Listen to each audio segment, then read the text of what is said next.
আসসালামু আলাইকুম রহমতুল্লাহ। প্রথমত আপনাদেরকে অনুরোধ করব আপনারা যেন পুরো ভিডিওটি দেখেন। আশা করি আপনারা সকল তথ্যই এই ভিডিওটি থেকে জানতে পারবেন। কি হয়েছে না হয়েছে, ভাই বোনের সম্পর্ক কিভাবে হলো, ভাই ভাবির সম্পর্ক কিভাবে হলো, কিংবা বাবা থেকেই কিভাবে বউ হয়ে গেল, সব কিছু জানতে পারবেন আজকের এই ভিডিওটিতে ইনশাআল্লাহ। আমি সোশ্যাল মিডিয়া ঘাটাঘাটি করে সর্বোচ্চ ভালো তথ্যগুলো, সর্বোচ্চ সেরা তথ্যগুলো আপনাদের সামনে আজকে উপস্থাপন করব ইনশাআল্লাহ। তো চলুন আপনারা ভিডিওটি শেষ পর্যন্ত দেখতে থাকুন। কিছুদিন পর পর টিকটকে একটা ধামাকা আসে। এখন ধামাকা হচ্ছে এরা ভাই বোন না, এরা হাজব্যান্ড ওয়াইফ। কি একটা অবস্থা! আমি যে এতদিন ইমোশনাল নিয়ে একটা ফিলিং নিয়ে তাদের ভিডিও দেখতাম, আহারে অসহায় মেয়ে, ও মা, সে দেখে এখন অসহায় না, তার বাচ্চা কাচ্চাও আছে। যাকে সে বলতো বাবা, যাকে বলতো ভাই, ছোটবেলা থেকে মা হারা বাচ্চাটাকে উফরে কত কষ্ট করে ভাই মানুষ করছে, এখন সে হয়ে গেছে হাজবেন্ড। যাকে মনে করতাম যে এই মেয়েটার ভাবি, সে এখন হয়ে গেছে সতীন। সম্পর্কের গোষ্ঠী টুট করে দিছে, একদম শেষ। আর মানুষের ইমোশনাল নিয়ে তো খেলছেই। কি অবস্থা! দূর যা, ভিডিওই দেখবো না, যা। সো হ্যালো এভরিওয়ান, অনেকে আমাকে বলছেন যে আপু আপনি কি বোবা হয়ে গেছেন, আপনি কি কিছু দেখছেন না, আপনি কি ঘুমিয়ে গেছেন, নয়নমণির ব্যাপারে কিছুই বললেন না। না ভাই, ঘুমাইনি, জেগে জেগে সব কিছুই দেখছি আর ভাবছি যে কি বলা যায়। কারণ আপনারা তো যাদের লাইফে স্ক্যান্ডেল আছে তাদেরকে দেখতে বা তাদের ব্যাপারে কথা বলতেই বেশি স্বাচ্ছন্দ্য বোধ করেন। এই আপনাদের চোখের সামনে একজনকে ছেড়ে আরেকজনের, তারই বান্ধবীকে বিয়ে করে সংসার করলো, তাকে আপনারা আবার টাইনে ধরে নিয়ে যে ব্রাইডাল শুট করাইলেন। এখন দেখি সে ব্র্যান্ড প্রমোশনও করে, বিভিন্ন জায়গায় যায় কট খায়, মার খায়। তারাও আবার ইনফ্লুয়েন্সার হয়ে যায়। কোনো মেয়ে ডিভোর্স হলেই সে মডেল হয়ে যায়, ব্রাইডাল শুট হয়ে যায়। আপনারাই তো এই অসুস্থ বিনোদনকে অনেক বেশি পছন্দ করেন। সো এটা নিয়ে বলার কি আছে। আর সবচেয়ে বড় কথা যে শুরু থেকেই সম্রাট ভাইয়া 1000 টাইম তার এই ব্যাপারটা নিয়ে আমাদের কাছে সরি বলেছে। মনিও সরি বলেছে। মনি ছোট মানুষ। তারপরে মনির একটা ব্যাপার আমার খুবই লেম লেগেছে, সেটা যে সে টিকটকে ভিডিও করে, টিকটকে মিলিয়ন মিলিয়ন মানুষ তাদেরকে ফলো করে। তার কিছু ক্লিয়ার করার হলে অবশ্যই টিকটকে ক্লিয়ার করতে হবে, নট ফেসবুকে। ফেসবুকে সে কিছু না, ঠিক আছে? সো এই যে আপনারা সবাই ফেসবুকে আসেন, আমি সেখানে ক্লিয়ার করব। মনির কাছ থেকে এটা আসলে আমি একদমই আশা করি নাই। আচ্ছা, আর একটা কথা যে আমরা যেটা জানি যে তারা এটা আমি অনেকদিন পরে জানছি, আজ থেকে 3 বছর আগে থেকে জানি গাইস, যে তারা ম্যারিড কাপল। আচ্ছা, তখনই জানতাম তারা বিয়ে করে টিকটকে আসছে। এমন না যে তারা টিকটক করতে করতে বিয়ে করছে। আর তারা যত বছর ধরে ভিডিও করে, বড় ভাবিও তত বছর ধরে তাদের সাথে ভিডিও করে। তার মানে তারা মিউচুয়ালি ছিল। একটা মানুষ যদি মিউচুয়ালি সবকিছু মেনে নিতে পারে, সেখানে আপনার আর আমার কিন্তু করার কিচ্ছু নেই। তবে আমি এটাই বলবো যে ভাইয়া রং করেছে। কারণ ভাইয়ার কাছ থেকে, ভাইয়া খুব যথেষ্ট ম্যাচিউর একটা পার্সন, ভাইয়ের কাছ থেকে এটা আমরা আশা করি নাই। এত সত্য একটা সম্পর্ক হাইড করার উচিত ছিল না। যেহেতু আমরা বাঙালি, আমরা অনেক ইমোশনাল। বড় ভাইয়ের জায়গাটা আমরা, ভাই বোনের জায়গাটা আমরা আমাদের কাছে অনেক বেশি আদরের। সো এই জায়গাটাতে এরকম করার কি মানে ছিল এটা আমি জানি না। আর আমি ব্যাপারটা জানি কি না, হ্যাঁ আমি ব্যাপারটা জানি। ওই যে বললাম 3 বছর আগে থেকেই জানি। 3 বছর আগে যখন আমাকে প্রথম সজীব বলেছিল, সজীবের সাথে খুবই খারাপ হয়েছে, ঠিক আছে? সজীব যখন আমাকে বলেছিল, আমি আসলে নয়নমণিদেরকে কিছু বলি নাই, কারণ এটা বলার মতো একটা ব্যাপার না। এই কথাটা মুখে আনতে কেমন লাগে না, যে ভাই বোনের সম্পর্ক হাজব্যান্ড ওয়াইফ হয়ে গেছে, বা এটা বাবা, অনেকের কাছে বাবাটা খারাপ লাগছে। আসলে বাবাটা খারাপ লাগার মতো একটা কথা, যাকে বাবা বলছে সে আবার হাজব্যান্ড। ভালোবেসে তো প্রিয় মানুষকে বাবুও বলেন, তাই না? সো বাবু আর বাবার মধ্যে কতখানি পার্থক্য, এটা আমাকে কমেন্টে জানায় না। আমি এটা জানি না। আবার অনেকেই বেবি বলে, যাই হোক। আচ্ছা, এখন ঘটনা যে আমি তখন থেকেই নয়নমণিকে ব্লগ দিয়ে রাখছি। তারা কিন্তু আমার ফ্রেন্ড লিস্টে ছিল, কারণ আমার ব্যাপারটা ভালো লাগতো না, আমি মেনে নিতে পারতাম না যেটা কিভাবে সম্ভব। তবে আমার আরও ফোন আছে, সেখান থেকে নয়নমণিদের ভিডিও আসতো, দেখতাম। আর তখন মনে মনে ভাবতাম, এত বড় একটা সত্যি বোকার মতো বিশ্বাস করলাম কিভাবে? একটা মেয়ে ভাইকে জড়াই ধরছে, তার সাথে কাভার ফটো ইউজ করছে, ঠিক আছে? সেটা বড় ভাই হয় কিভাবে? বড় ভাই আর বাবা আমাদের কাছে তো সেম, আমরা সেম রেসপেক্ট করি। সো আমাদের সাহস আছে বড় ভাইকে এত বড় হয়ে যে আমি হাক করবো, থাপড়ায় না একদম ইয়ে করবে। যাই হোক, সম্রাট ভাইকে আমি পার্সোনালি চিনি। সম্রাট ভাইকে আমার 3 বার সম্রাট ভাইয়ের সাথে আমার দেখা হয়েছে। খুবই হাম্বল একটা পার্সন। মনি খুবই সুইট, আমাকে খুবই আদর করেছে, স্নেহ করেছে, ছোট বোন হিসাবে। সো একটা মানুষকে আমি একটা প্ল্যাটফর্ম থেকে চিনি, দেখা হওয়ার পরে আমার সাথে সুন্দর ব্যবহার করেছে। আমি এর চেয়ে বেশি কিছু তার কাছ থেকে আশা করতে পারি না। আর সে আমার ফ্যামিলি পার্সন না যে তার প্রতি আমি অনেক এক্সপেকটেশন রাখবো বা হচ্ছে আমার প্রয়োজনে তাকে ব্যবহার করব, এরকম কোনো কিছু না। তার সাথে দেখা হওয়ার পর সে আমার সাথে যেমন ব্যবহার করেছে এটা নিয়ে আমি খুবই খুশি। তার পার্সোনাল লাইফে আমার কোনো হেডেক নেই। ভাইয়ের সাথে যখন দেখা হয়েছে, ভাইয়া আমাকেও বলেছে, রাবেয়া তুমি কি মিউজিক ভিডিও করতে চাও, তুমি কি মুভিতে কাজ করতে চাও। আবার ভাবেন না নায়িকা হিসেবে আমার চেহারা তো সুন্দর না ভাই, আমি নায়িকা হতে পারবো না, আমার সে যোগ্যতাই নাই, মানে সাইড কোনো ক্যারেক্টারের জন্য। পরে আমি বলেছি ভাইয়া আমি মিডিয়াতে কাজ করতে চাই না, কারণ বাংলাদেশের মিডিয়া সম্পর্কে আমার আইডিয়া আছে। আর মিউজিক ভিডিও আমি টোটালি পছন্দ করি না। আমি 2-3টা মিউজিক ভিডিও করেছি অনেক আগে। মিউজিক ভিডিও করার পর আমার কাছে মনে হয়েছে খা দিস ইজ খা। কারণ হচ্ছে তুমি ভালো কোরিওগ্রাফের কাজ করো, ভালো সিঙ্গারের কাজ করো, ইটস ওকে, বাট আমার একটা সেট আপ আছে, আমার একটা চ্যানেল আছে, আমার একটা ক্যামেরা আছে, আমি মিউজিক ভিডিও করব। আমার কাছে ওইটাই যে বললাম খামোখা লাগে। যাদের কাজ নেই তারা বেশি বেশি মিউজিক ভিডিও করো। মিউজিক ভিডিও করে আলটিমেটলি কোনো ক্যারিয়ার হয় না। তুমি একটা মেয়েকে দেখাও, মানে মেহজাবিন আপুদের লেভেলে আছে যে মিউজিক ভিডিও করে স্টার বনে গেছে, এটা কখনোই হয় না বাংলাদেশে। বাংলাদেশে আপনাকে স্টার হতে হলে আপনার সেই যোগ্যতা হতে হবে, বিভিন্ন কম্পিটিশনের মাধ্যমে যেতে হবে, না হলে আপনার মামা, দাদা, ড্যাডি, আব্বু এগুলো থাকতে হবে। খুবই অসহায় একটা মেয়ে গাইস, আমার কিচ্ছু নাই, যার কারণে আমি মিডিয়াতে কাজ করতে ইন্টারেস্টেড না। আর এত বেশি বিজি থাকি, আমার মিউজিক ভিডিও করার কোনো টাইম নাই আমার। আচ্ছা, তো আমি ভাইয়াকে আর এসব নিয়ে বলছি না ভাই আমি ইন্টারেস্টেড না। ভাই আমাকে বলেছে তোমাকে একটা স্টোরি বানাই, আমি বলছি না আমি ইন্টারেস্টেড না। এখন ঘটনা হচ্ছে, তোমার যদি কোনো ব্যাপার নিয়ে লোভ লালসা থাকে, ঠিক আছে, আমাকে লোন দিবে। সজীব নিজেই বলছে কে রে হারামি, তোর লোনের দরকার, তুই সম্রাট ভাইয়ের কাছ থেকে লোন নিবি কেন? তুই শিক্ষিত ছেলে, তুই ব্যাংকে গিয়ে লোন নিবি, তোর কেন সম্রাট ভাইয়ের কাছ থেকে লোন নিতে হবে? ওই লোনের ধান্দায় সে মিষ্টি খাওয়াচ্ছে, ফলমূল খাওয়াচ্ছে, নিজের পার্সোনাল গাড়ি দিচ্ছে। কে হারামি, তুই কোনো কিছু বুঝিস না? তো তুই যদি কারো কাছে ব্যবহার হইতে যাস, মানুষ তো তোরে ব্যবহার করবেই, তাই না? কোনো জিনিসের প্রতি অনেক বেশি ফ্যাসিনেশন বা আপনার যখন অনেক বেশি লোভ কাজ করবে, আকর্ষণ কাজ করবে, সেই জিনিস আপনার কখনোই হবে না এবং আপনি ওখানে ঠকবেন। ঠিক আছে, লোভ জিনিসটা বা অতিরিক্ত ফ্যাসিনেশন কখনোই ভালো কিছু বয়ে আনতে পারে না। এটা আপনাদের আরও একটা শিক্ষা। তো যাই হোক, দিন শেষে আমি এটাই বলবো যে আপনারা বাদ দেন, 2 দিন পরে মেনেই নেবেন। সো এখন থেকে মেনে নেন, ট্রমা থেকে এখন উঠেন, ঠিক আছে? কারণ হচ্ছে 2 দিন পরে দেখবেন যে এরাই হচ্ছে ব্র্যান্ড প্রমোশন করছে, মানে ভাইয়ারা করবে কিনা আমি জানি না, যদিও ওনাদের এসবের প্রতি কোনো আকর্ষণ নেই, বরাবরই আকর্ষণ নেই। আমি একটা প্ল্যাটফর্মে কাজ করার জন্য ভাইয়াকে বলেছিলাম, ভাইয়া তখনই আমি দেখছি যে উনি মানে এত বেশি টাকা পয়সার প্রতি না, যে আমি এখান থেকে ভিডিও করে বা লাইভ করে টাকা পয়সা ইনকাম করব, এরকম আমি ওনার মধ্যে দেখি নাই। তবে আমি দেখি মানে কোনো মেয়ে ডিভোর্সি হলে সেই মেয়েকে দেখে আপনারা ব্রাইডাল শ্যুট করান, মানে এত অসুস্থ বিনোদন আপনারা পছন্দ করেন কেন? এই যে আপনারা যারা বড় বড় উদ্যোক্তা আছে, মানে আপনাদের কাছ থেকে এটা আমরা আশা করি না। অনেক স্টুডেন্ট আছে, অনেক ফ্রেশার মেয়ে আছে, তাদেরকে নিয়ে আপনারা শ্যুট করান। আপনারা সবসময় স্ক্যান্ডাল আনা মানুষদেরকে নিয়ে শ্যুট করাচ্ছেন, উপরে তুলে দিচ্ছেন। এতে হচ্ছে আমরা কি শিখছি? আপনাদের কাছ থেকে আমরা কি শিখছি? যে তুমি যদি টিকটক স্টার হতে পাও বা সোশ্যাল মিডিয়ার রাতারাতি স্টার বনে যেতে চাও, তোমাকে মাস্ট বি ডিভোর্সি হতে হবে, ঠিক আছে? আমাদের সাইকোলজিতে কি ঢুকছে? যেসব মেয়েদের মেন্টাল হেলথ অতটা স্ট্রং না, তারা কি শিখছে? যে আমার হাজব্যান্ড ভালো ইনকাম করতে পারে না, তার সাথে আমি সংসার করতে পারছি না, তাছাড়া ডিভোর্স দিয়ে আমি টিকটক করি, আমার স্টোরি শেয়ার করি, আমি রাতারাতি মানে স্টার বনে যাব। আপনাদের শরম করে না? আপনারা এত বড় বড় মেকআপ আর্টিস্ট, আপনারা ফ্রেশারদের নিয়ে কাজ করেন, নিউ ফেজ নিয়ে কাজ করেন, দেখে আপনারা কত মেকআপ আর্টিস্ট, চোখ কান খাড়া টাড়া দেখে নিচ্ছেন, জাস্ট ওগুলোতে তো জাস্ট একটু ফাউন্ডেশন একটু লিপস্টিক মারলে তো ওদেরকে সুন্দর দেখা যায়। একদমই ফ্রেশার নিউ গ্রামের কিছু মেয়ে আছে, ঠিক আছে, বা যারা কখনোই ওইভাবে মেকআপ করতে পারে না, শহরেও আছে, তাদেরকে নিয়ে কাজ করেন, স্টুডেন্টদেরকে নিয়ে কাজ করেন। ডিভোর্সি হইলেই সে সংসার করে আসতে হাড়ি পাতল মেজে আসে, তারা এখন নেই এখন ব্রাইডাল শ্যুট করা। এগুলো কি? আপনারা তো ভিউ ব্যবসায়ী হয়ে গেছেন কেন? এগুলো স্টপ করেন। আর আমরা সবসময় সুস্থ বিনোদন পছন্দ করি, সুস্থ হোক, এগুলো আপনারা হাইড করে ফেলেন। এই যে সম্রাট ভাইয়ার মনের যে কাহিনীটা, এটা স্টপ করেন না। এটা বারবার ফর ইউতে আসতেছে। ছোট ছোট বাচ্চারা এগুলো ইউজ করে, তারাও তো এগুলো দেখতেছে, তারা এখান থেকে কি শিখছে? মানে একটা টপিক আসছে, মানে এই টপিক নিয়ে আমাকে কথা বলতে হবে, পড়ে থাকতে হবে, এই তো ফলোয়ার বাড়ানোর একটা ধান্দা পাইছি, টাকা ইনকাম করার একটা ধান্দা পাইছি। স্টপ করেন। আর সম্রাট ভাইকে আর মনিকে বলবো যে ভাইয়া আপনারা চুপ হয়ে যান, এগুলো নিতে পারতেছি না, যেভাবে সুন্দর সুন্দর ভিডিও করতেছি না ওইভাবে সুন্দর সুন্দর ভিডিও করেন।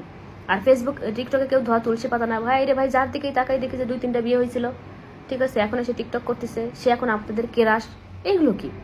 আর আপনাদের পার্সোনাল লাইফ আপনারা হাইট রাখতে পারেন না। সবার জীবনে ঘটনা থাকে, জীবন ঘটনার চেয়ে ঘটনা বহুল, সেগুলো অনলাইনে এসে বলতে হবে কেন? একটা মেয়ে ভালোবেসে একটা মানুষকে বিয়ে করছে, সুখের সংসার করছে, সে ভিডিও আপনারা দেখবেন না। যেই না ডিভোর্স হয়েছে, দুজন কে কোথায় যায় কামতিছে, কে স্বামী ছাড়া সংসার কিভাবে করছে, ওইটাকে দেখে আসি। মানে এত থাকেন, টাটা। হে এভরিওয়ান, আজকে 3টা বিষয় ক্লিয়ার করব। ভিডিওটা একটু লং হবে, আশা করি সবাই পুরোটাই দেখবেন জানতে হলে। যাই হোক, তো প্রথমে একটা বিষয় বলি, সেটা হলো কিছু কিছু মানুষের হাসি দেখে আমার আসলে হাসি পাচ্ছে। তো কিছু মানুষ বলতেছে যে সে নাকি আমাকে উন্মোচন করছে, সে নাকি আমাকে ফ্ল্যাশ করছে। আরে ভাই, আমি তোমাকে বলতেছি, একবার ঠান্ডা মাথায় ভেবে দেখো তো, তুমি ভিডিও ছাড়ার মিনিমাম 1-2 মাস আগে আমি আমার পুরো আইডি ক্লিয়ার করছি, তারপর আমি আমার বেদবিদের ভিডিও দিচ্ছি। মানুষ আস্তে আস্তে আমাকে কমেন্ট করবে প্রত্যেকটা ভিডিওতে, কে আপু, তারপরে জানতে চাইবে। আস্তে আস্তে, এত বছরের একটা বিষয়, আস্তে আস্তে আমি সব ক্লিয়ার করব দেখেই আমি আপলোড করছি। তারপরে কিছু কিছু মানুষের কমেন্টে তুমি কমেন্ট রিপ্লাই দিয়ে ভিডিও করছো, তো সেইটা দেখে আমার রাগ হওয়াতে আমি যেটা 2 দিন পরে করতাম সেইটা এত তাড়াতাড়ি বলে ফেলে দিছি। এখানে নিজের ক্রেডিট নেওয়ার কিচ্ছু নাই। আমি এত বছর যে বিষয়গুলো ঢাইকা রাখছি সেই বিষয়টা বলার জন্যই মানে সব কিছু রেডি করে আসছি আবার।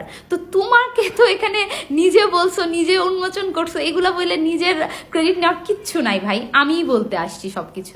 আচ্ছা, আমি সবার ভিডিও দেখছি যারা আমাদেরকে নিয়ে ভিডিও বানাইছে, সবার ভিডিওতে একটাই অভিযোগ ছিল আমাদের নিয়ে, সেটা হলো আমরা ভাই বোনের মতো এই সম্পর্কটা কেন এইভাবে সবার সামনে রিপ্রেজেন্ট করছি, আগে কেন বলি নাই। হ্যাঁ, এইটা আমি এবং আমরা আপনাদের সবার কাছে আমরা সরি এই বিষয়ে। হ্যাঁ, এটা আমাদের অনেক বড় ভুল হয়েছে, এটা প্রথম থেকেই আমাদের ওইভাবে ক্লিয়ার করা দরকার ছিল। অন্তত আমরা আপন ভাই বোন না, এটা আমাদের ক্লিয়ার করা দরকার ছিল। আসলে কোন পরিস্থিতিতে, আমি একটা চ্যানেলে বলেও আসি ডিটেলভাবে সবকিছু, আপনারা দেখলেই বুঝবেন কোন পরিস্থিতিতে আসলে এইভাবে সবকিছু আমি সামনে আনছি বা এরকম করছি, আপনারা ওটা দেখলেই বুঝবেন। আর একটা মেয়ে হলে অবশ্যই সে বুঝবে যে কোন পরিস্থিতিতে একটা মেয়ে তার স্বামী, সন্তান, সংসার সবকিছু হাইট মানে রাখে, কোন পরিস্থিতিতে, এইটা আপনারা বুঝতে পারবেন। আমি আবারও বলতেছি, আমি কারো ভিডিওর জন্য বা কারো কথায় আমি এই সব কিছু সবার সামনে আনি নাই বা ফ্ল্যাশ করিনি। আমার এতদিন এই সব কিছু না বলার যে রিজনটা ছিল, সেই রিজনটা আমাদের মাঝে নাই, আর সেই জন্যই সব কিছু ক্লিয়ার করা। আমার এই ভিডিওটা যদি কোনো মেয়ে বা মা, যারা মা হয়েছেন তারা যদি দেখে থাকেন তাহলে বুঝবেন আমি কতটা স্ট্রাগল করে, একটা মেয়ে যখন প্রেগনেন্ট থাকে, আমার মেয়ের বয়স 3 বছর, ছেলের বয়স 17 মাস হইতেছে, তার মানে একটা 5 বছরের এর মধ্যে আমি 2বার প্রেগনেন্ট হই। এর মধ্যে আমি টিকটকে ট্রেন্ডিংয়ে ছিলাম। আপনারাই জানেন সবাই যে টিকটকে ফর ইউতে আমাদের ভিডিও আগে অ্যাভেলেবেল আসতো, তারপরে মিডিয়াতেও আমি হিউজ পরিমাণ কাজ করছি, সবাই জানেন। তো তার ভিতরেও আমি আমার সব কিছু এভাবে গোপনীয়তা করে রাখছি, কোনো না কোনো একটা তো রিজন আছে, তাই না? তো এত বছর ধরে সবকিছু, তো আমার বাসাতে এই কয়েক বছরে টিকটকের প্রায় অনেকেই আসছে, সবাই তারা ভয়েস দিতেছে, বা আমিও তাদের কাছে কাজ করতে গেছি, তারাও ভয়েস দিতেছে। কোথাও আমি কিন্তু চুল পরিমাণ, সবাই বলছে কেউ বুঝতে পারেনি, আমি বুঝতে দেইনি। তার মানে বুঝতে না দেওয়ার বা এই সব কিছু আমি মানে ঢাকার, আমার এই প্রেগনেন্সি, ফুল প্রেগনেন্সির টাইমটা, সেই সময় আবার টিকটকেও অ্যাক্টিভ থাকা, সব কিছু আমি কম স্ট্রাগল করে এগুলো সব হাইড করছি। হাইড করার তো কোনো না কোনো কারণ ছিল, তাছাড়াই করছি হাইড। তো এত কষ্ট করে আমি যেহেতু সবকিছু হাইড করে রাখছিলাম, তো তোমার এক ভিডিওর জন্য আমি সবকিছু ফ্ল্যাশ করে দিছি, তোমার মনে হয়? আমি নিজেই সব ক্লিয়ার করতাম, কারণ যে জন্য সবকিছু এত হাইড করছি আমি, তো সেই রিজনটা আমাদের লাইফে আর নাই। যেহেতু নাই, সেহেতু আমার লাইফটা আমার মতো করে আমার পরিবর্তন করা উচিত। আমি ভাবছি লোকে 10টা কথা বলবে, তারপরে কিন্তু আমার লাইফটা নিয়ে তো কেউ আর সারা জীবন পড়ে থাকবে না, তাই না? আমার লাইফ তো আর কেউ লিড করবে না, আমার লাইফ আমারই সবকিছু হ্যান্ডেল করতে হবে। এই জন্য সবকিছু আমি ক্লিয়ার করতাম। তোমার এই 2-1টা ভিডিওর জন্য ভাই আমি কিছু ক্লিয়ার করি নাই, বা তুমিও কিছু ফাঁস করতে পারো নাই। আমি আমার নিজের থেকে সবকিছু করছি, সমস্যা নাই। নিজের মতো ক্রেডিট নিতে থাকো, পাগলের সুখ মনে মনে। যাই হোক, আমি এখন সেকেন্ড বিষয়টা ক্লিয়ার করি। আচ্ছা, একটা টপিক তোমার গেছে, সেটা হলো আমার স্বামী, সন্তান, এগুলো নিয়ে পচানি গেছে। এইবার আসছে যে কার টাকা মারে খাইছি, মিডিয়াতে কার সাথে কি, এগুলা, তাই না? তো তুমি চিটার, বাটপার আরো নিকৃষ্ট ভাবে পচাবা। তারপরে তোমাকে একটা জ্ঞান দিই, শোনো। একটা লেবু তুমি চিপতে চিপতে চিপতে চিপতে না তিতা হয়ে যায় একটা সময়, মানে কয়দিন, 7 দিন, 15 দিন। এই জিনিসটা তুমি আর কত একটা তিলকে তাল বানাচ্ছ, তুমি কতই বানাইতে পারবা? তো এখন তোমার যে টপিকগুলো, এর থেকে ওর থেকে টাকা মারে খাইছি, এটা এখন ক্লিয়ার করতেছি। সেটা হলো, মিডিয়াতে যারা কাজ করে তারা জানে মিডিয়ার কাজে ডিরেক্টর, প্রডিউসার থাকে। একটা ডিরেক্টর হাতে যখন কাজ নেয়, সেই কাজটা করার জন্য একজন প্রডিউসার প্রডিউস করে। তুমি একটা ভয়েস ছাড়ছো, আমি দেখছি যে টাকা ফেরত দেওয়ার কথা, ওই ভয়েসটা পাভেল ভাইকে দেওয়ার কথা, আমি একদম নাম মেনশন করে বলতেছি। তার সাথে আমাদের 2টা গানের কাজ হয় এবং 2টা গানে তার সাথে আমাদের চুক্তি হয়। সে নিজেই প্রডিউস করে, সে নিজেই হিরো হতে চায়। সেই 2টা গান আমাদের চ্যানেল ওয়ার্ল্ড মিউজিকে এখনো আছে, তোমরা গেলে দেখতে পারবা। একটা হলো কামরুজ্জামান রাব্বির মা গান, আরেকটা হলো ফজলুর রহমান বাবু স্যারের যার পরে সে জানে সেই গান। এই গান পুরো বাংলাদেশের মানুষ দেখছে। আমার মনে হয় অনেক ফেমাস ভাবে এই গান 2টা ভাইরাল হয়েছিল তখনকার সময়। তো এই 2 গানের জন্য সে আমাদেরকে 2 লাখ টাকা ইনভেস্ট করে, মানে প্রডিউস করে। কিন্তু তোমরা যারা মিডিয়াতে কাজ করো তারা যদি ওই কাজগুলো দেখো, 2টা কাজেই আমাদের ফজলুর রহমান বাবু স্যার ছিল, তারপরে রাব্বি ভাইয়া ছিল, তো শিল্পীর খরচ আর সবকিছু মিলে গানের বাজেট 3 লাখ ক্রস করে ফেলে, 3.5 লাখ ক্রস করে ফেলে। এটা আমার মুখের কথা না, যারা মিডিয়াতে কাজ করে বা এই গানে যারা যারা কাজ করছে, এডিট, কালার, ক্যামেরা, ড্রোন, সবকিছু তোমরা যদি হিসাব করো তাদের কাছ থেকে, তাহলেই দেখবা 3.5 লাখ ক্রস হয়ে 4 লাখের কাছে গেছে 2 গান মিলে। তো সে আমাদেরকে দেয় 2 লাখ টাকা, আর বাদ বাকি ফুল টাকা আমরা ইনভেস্ট করি। কিন্তু গানটা করার সময় একটা ভুল চুক্তি হয়ে গেছিল তার সাথে। সেটা হলো আমাদের চুক্তিটা ছিল যে আমরা গানটা বিক্রি করে দিব, কিন্তু গানটা বানানোর পরে আমাদের এই ধারণাটা ছিল না যে আমরা এইভাবে গান বিক্রি করতে পারবো না। তারপরে গানটা নিয়ে আমরা কয়েকটা চ্যানেলে ঘুরছি, খুবই কম, মানে 50,000-60,000 টাকা দিতে চাই। তারপরে আস্তে আস্তে গানের ভিউ হবে, তার উপর টাকা আসবে। যারা ইউটিউব চ্যানেলে কাজ করো তারা জানো যে ইউটিউবের ভিউয়ের উপর প্রতি মাসে মাসে একটা টাকা আসে। তো তারপরে আমরা গানগুলা কোথাও সেল না করে এত টাকা দিয়ে করার পর মাত্র 50,000 টাকা বিক্রি করে দিব, তো হবে না। সেই জন্য আমরা নিজে ইউটিউব চ্যানেল খুলে আমাদের নিজে ইউটিউব চ্যানেলে 2টা গানই আপলোড করি। কিন্তু ওনার সাথে আমাদের একটা ভুল চুক্তি হয়ে যায়, ওনাকে একবারে দেওয়ার কথা হয়, ওনারও মানে কয়েক মাস পার হয়ে যায়, উনিও টাকার জন্য আমাদের প্রেশার দেয়। কিন্তু আমাদের তো ইউটিউব চ্যানেলে ভিউ মানে ভালোই হয়েছিল, কিন্তু ভিউয়ের উপর আস্তে আস্তে মনিটাইজেশন হয়ে টাকা আসতে অনেক সময় লেগে যায়। যারা ইউটিউবে কাজ করো তারা জানো। তো সেই জন্য একটা ভুল বোঝাবুঝি ক্রিয়েট হয়ে যায়, উনি অন্যভাবে সেটা নেয়। উনি তো আর এটা বুঝবে না বা বোঝে না, ওনাদেরকে বোঝানোর চেষ্টা করা হয়, উনি বোঝে না, উনি ওনার মতো থ্রেড দেয়, এটা করে ওটা করে, ওনার মতো উনি টাকা উঠায় নেবে, অনেক রকম কাহিনী হয়ে যায়। কিন্তু আমরা চেষ্টা করছিলাম আমাদের দিক থেকে যে মাসে মাসে যেভাবে টাকা আসে সেখান থেকে আমরা ওনাকে আস্তে আস্তে দিয়ে দিব, কিন্তু উনি সেটা মানে নাই। এখন তোমাকে বলি, চিটারি কাকে বলে জানো? টাকা নিয়ে বসে থেকে কাজ না করাকে চিটারি বলে। যেই কাজ ইউটিউবে আছে, পুরো বাংলাদেশের মানুষ দেখছে, প্রমাণ তো এখানে, আমরা তো কাজ করছি, আমরা তো ওনার টাকা মেরে খাই নাই। ওনাকে পুরো বাংলাদেশের মানুষ দেখছে, সবাই ওনার প্রশংসা করছে, হাজার হাজার মানুষ ভিডিও দেখছে। ভাই ওয়ার্ল্ড মিউজিকে গেলেই তোমরা দেখতে পারো। কিন্তু একটা আমাদের কমিটমেন্ট ব্রেক হয়েছে, সেটা হলো ওনাকে যেই আমরা কমিটমেন্টটা দিছিলাম সেটা আমরা ওইভাবে ফিল আপ করতে পারি নাই। কিন্তু উনি যদি আমাদের থেকে ওইভাবেই করতো নিত, তাহলে এই ইয়েটা হতো না। কিন্তু উনি যেভাবে প্রেশার ক্রিয়েট করছে এইভাবে আমরা দিতে পারি নাই, এইটাই। কিন্তু ওনার কাজ আমরা করছি, এটা প্রমাণও আছে। মিডিয়াতে এমন অনেক ডিরেক্টর আছে, অনেক প্রডিউসার আছে যে অনেকেই অনেকের টাকা মেরে দিচ্ছে, কাজ করে নাই। কিন্তু আমাদের এমন কোনো দেখাইতে পারবা না যে আমরা কাজ করি নাই। তুমি 10 জনের কাছে খারাপ করবা, একজন হলেও আমাদের পক্ষে থাকবে, একজন হলেও আমাদেরটা বুঝবে। 10 জন যদি তোমারটা বোঝে, একজন আমাদেরটা বুঝবে। আমরা যে কয়টা কাজ করছি মিডিয়াতে, সবগুলাতে মানুষের অগাধ ভালোবাসা পাইছি, সবগুলা মানসম্মত কাজ করছি, মানুষ আমাদেরকে ভালোবাসা দিছে। তুমি হুদাই তিলকে তাল বানালেই তো আর মানে এই 2-1 দিনের এই টপিকে সবার কাছে খারাপ বানাইতে পারবা না ভাই। তুমি আর একটা মহিলার ভয়েস দিছো, দেখছি আমি, ওই মহিলাটাও কাজের জন্যই পেমেন্ট করছে, তো কাজটা ক্যান্সেল হয়ে গেছিল। কাজ ক্যান্সেল হলে তোমার কি মনে হয় makeup man, light man, cameraman এরা কেউ টাকা নিবে না? এরা বুঝবে যে ক্যান্সেল হয়েছে, তার মানে ওরা সেটে আসছে, সবকিছু রেডি করছে, তারপরে কাজটা ক্যান্সেল করে দেওয়া হয়েছে, সেই জন্য ওরা পেমেন্ট নিবে না, ওদের পেমেন্ট করতে হবে না? আচ্ছা যাক, একটা বিষয় যখন ট্রেন্ডিং এ থাকে, ভাইরাল থাকে, তখন তাদের বিষয়ে কতজন কত কিছু বানায় নিয়ে যে সামনে আসে রে ভাই। চিনিও না যাদেরকে, তারাও নাকি আমাদের সাথে সেই ওঠা বসা অনেক কিছু করছে, অনেক চেনে, অনেক জানে। মানে আমার কাহিনী আমি জানি না, আমার কমেন্ট বক্সে একদম আমার জীবন, আমার মানে জন্ম থেকে লিখে দিছে। কি বলবো, আসলে তিলকে তাল বানানোই আমাদের বাংলাদেশের পাবলিকের স্বভাব। ওকে, লাস্ট একটা কথাই, তো তুমি তোমার কাজ চালিয়ে যাও, অল দ্য বেস্ট। যেভাবে সম্ভব, যতভাবে সম্ভব, যত গল্প বানিয়ে, যত কাহিনী বানিয়ে সম্ভব পচাতে থাকো, কোনো প্রবলেম নাই। তুমি তিলকে আরো তাল বানায়, আরো অনেক অনেক অনেক কাহিনী বানায় আমাকে পচাতে থাকো, বিশ্বাস করো আমি তোমার উপর রাগ না। আচ্ছা সত্যিই কিন্তু রাগ না।